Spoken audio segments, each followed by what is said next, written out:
Hello to everyone and the internet. It is currently Wednesday, December 19th.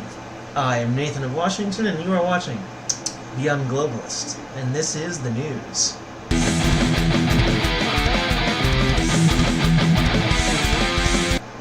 Alright.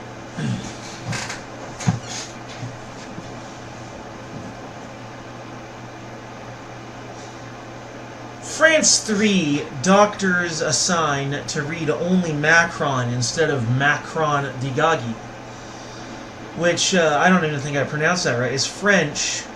Yeah, probably my least favorite language, honestly. Yeah. But macron degage means Macron retire or Macron resign. But France 3, which is a mainstream media news network in France, censored the sign to simply say Macron. Oh, so meaningful that someone would actually hold a sign like that. Macron! Yeah. No. They clearly pulled part of the sign off of it. And the fact that anyone would buy that and think that was believable would be crazy. Obvious censorship. Plus, they found evidence in the footage, so it's doctors that too. Bottom line is, the mainstream media is just censored bullshit for the most part. At this point, we, the people, need to tell the real news.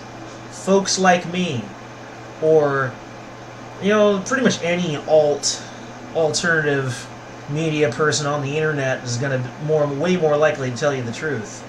Because we got no agenda other than just the truth itself.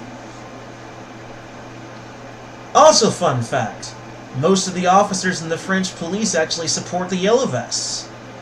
Because they suffer from the fuel taxes also. And all of other Macron's bullshit decisions also. Because cops are people and they are citizens too, damn it. Macron is probably going to go down into history as one of the worst politicians anywhere of all time. Deservingly so. He has proven that he is incompetent. Macron degage.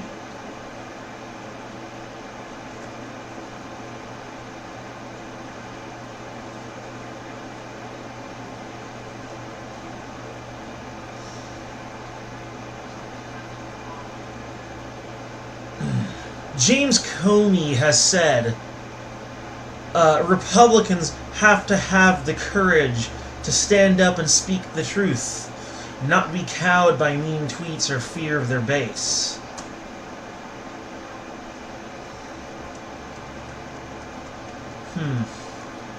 Admittedly, Republicans today are cowardly. Conservatives that exist now are hella cowardly. In fact, the millennial generation has no good politicians to contribute. We either have Democrats that want want liberals that want socialism all the time, or we have conservatives who are cowards. But that also applies to some of the older Republicans, for that matter. However, I think politicians should fear their base. Government should fear the people. The people should have the power. The government is there to provide infrastructure, and in my personal opinion, to keep the marketplace fair and competitive. A referee, but that referee has an answer to a commission, and we, the people, are that commission. We commission the government. We vote for its leaders. So they should fear us. Because we are where their power comes from. We always have been. Although it is true that you should not be afraid of mean tweets. That's just ridiculous. Oh no, they're saying mean words about me. I have to do something. What are you, a middle school aged girl? Cohmy basically took a bullshit opinion and wrapped it up in a little bit of truth so that people would find it more acceptable. That's what people like that do. Bottom line is, modern-day Republicans and modern-day conservatives are quite cowardly.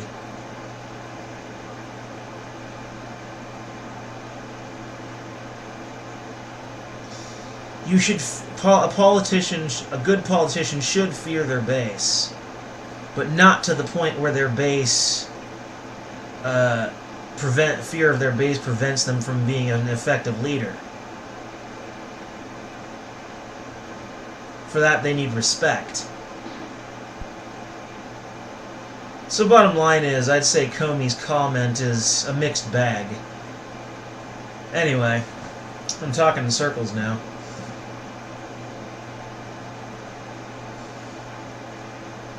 The Pope has warned against nationalism, spouting bullshit reasons such as migrant safety and undermining human unity. The Pope's a globalist, and he's using what little influences he has to try and keep globalism alive while it's blowing up, exploding, and just otherwise failing and falling down around their ears. He is the medicine that sustains the sickness. The cure is worse than the disease.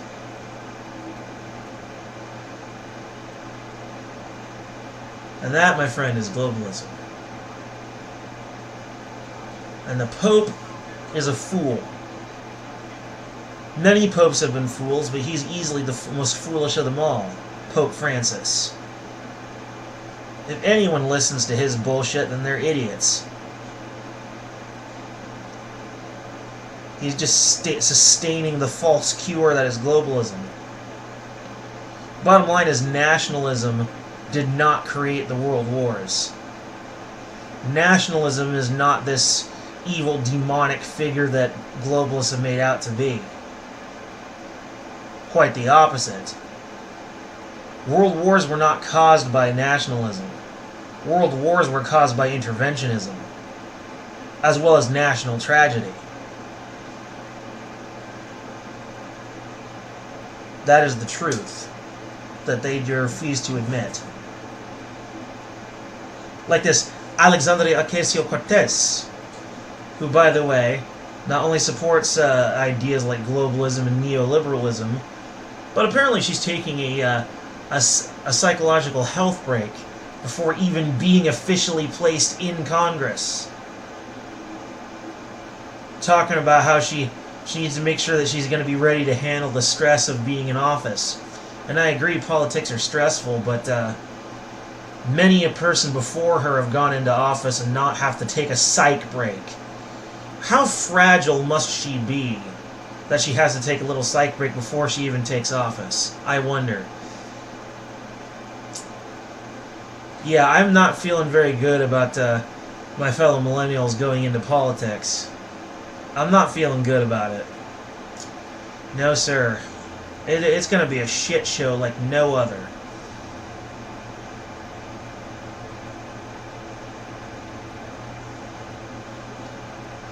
She's showing a weakness that older politicians never had. That's all there is to it. And that should make you worry. That should make you worry a lot.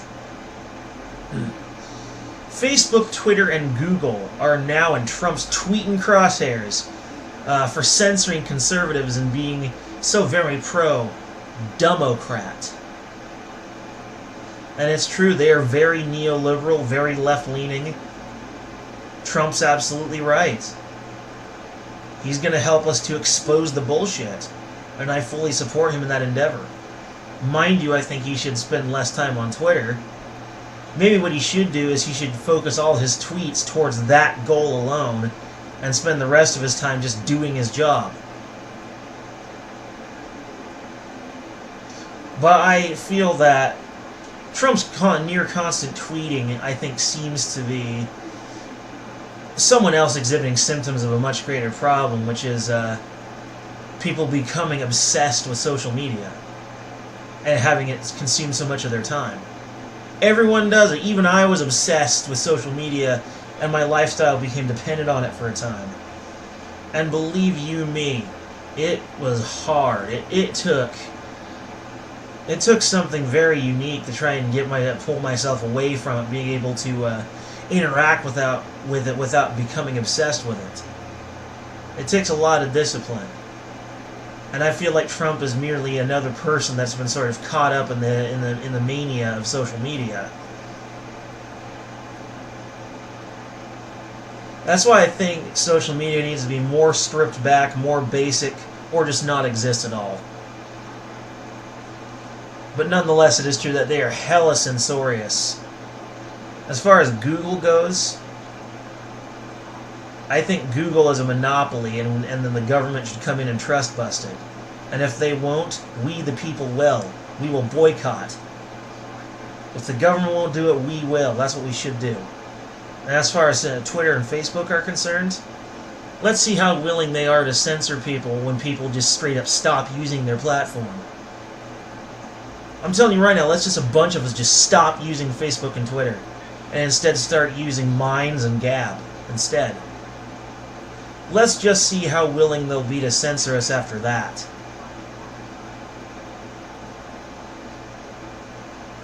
If no one's using their platforms, they won't get the money they need to operate. That's all there is to it. No more Facebook. In fact, as of right now, I'm going on Facebook strike. I'm not even using it. And I encourage you to do the same. Trump declares victory in Syria, withdrawing 2,000 troops. U.S. officials trying to slow Trump's withdrawal order. Which, of course, it's been obvious to me for some time now that Trump has been making moves to try and put an end to the American bully state. And of course, neocons and people within America have been trying to slow him down or try and stop him altogether. Because the American bully state makes them happy and rich. It gives them power. Which is what a lot of these politicians love, more than anything, is power. Of course, Trump is declaring that they've clearly defeated ISIS. And who knows, maybe they have. The combat details are hard to deliberate upon, even when using non-mainstream sources. War can be such a hectic, chaotic thing. However, Trump is essentially in the middle of where the information would be gathered to, because he's the commander-in-chief. The army and the military in general report straight to him. So, unless someone tells me otherwise, I'd say he's probably got it right. I will retain justifiable faith in his declaration until someone shows me otherwise. Bottom line is, interventionism is bad, and it gives our politicians way too much power. Enough of the American bully state already. So good job, Donald. Love you, dude. I hear you're also considering short-term funding extensions for the wall until February 8th. Because us stubborn-ass Democrats won't give you the money you need, huh, Donnie? No, sir. So, in order to stop people from sweating under the stress of a possible government shutdown, yeah, they're all freaking out about it. I think it would be great to shut it down for a while, give us a break from all the nonsense. That'd be wonderful. But alas, he's trying to alleviate their fears. Partly because his own Republican Party backed down from the challenge to the Democrats. I'm telling you, most conservatives and Republicans today really are cowards. Just not necessarily for all the reasons James Cohmy was talking about. However, Trump should not despair. Because now there have apparently been confirmed 200 GoFundMe pages, which is a Kickstarter-style funding website. 200 different GoFundMes open up to help fund the wall. And according to the Federation for American Immigration Reform, the wall costs up from anywhere from $5 to $25 billion dollars, while illegal immigrants cost us $113 billion in taxes. Now, if their estimation is accurate, which I admit they would probably have a bias towards keeping illegal immigrants out. I mean, the name says it all. But assuming they're accurate, I think anyone can just about do the math and say that you'd rather spend 5 to 25 billion rather than 113. Maybe that's what Trump was talking about when he said that the wall would save us money in the long run.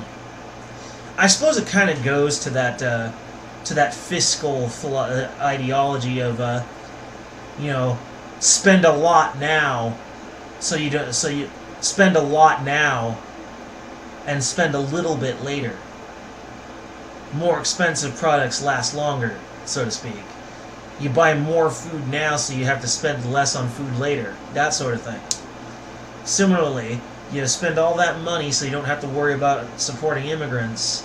It costs a lot now, but later on it won't cost so much. I think that's what has occurred in Trump's head. He is a businessman, after all. I cannot say that the Federation for American Immigration Reform's estimates are accurate. I cannot personally say. But I think that for the most part, since no one seems to be disputing it, even the Democrats are kind of like, they kind of turn their head like, yeah. Like they sort of halfway kind of agree with their estimate.